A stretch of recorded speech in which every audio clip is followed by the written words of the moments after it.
This hot water solar panel is now 21 years old. All hot water in our house comes from this panel. It's very efficient.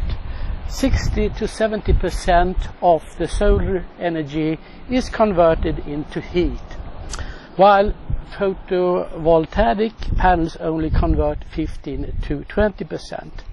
Most important, the heated water is automatically stored in this insulated tank.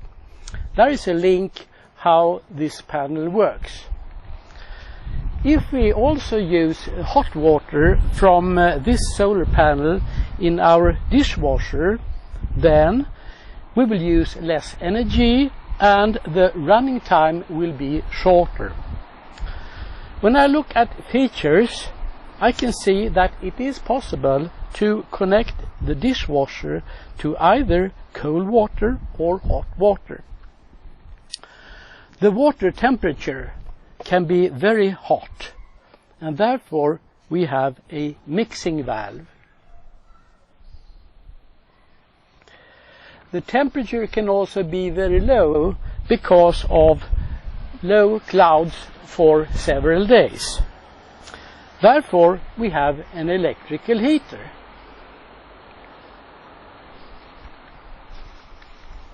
The heater will automatically switch on whenever necessary.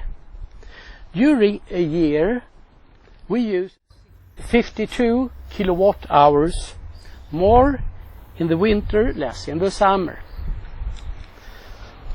Here is the dishwasher connected to hot water from the solar panel. Check the fresh water connection. If it says 25 degrees, you must use cold water.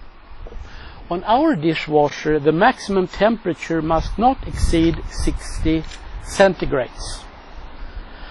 Also, a parameter should be changed to optimize the programs.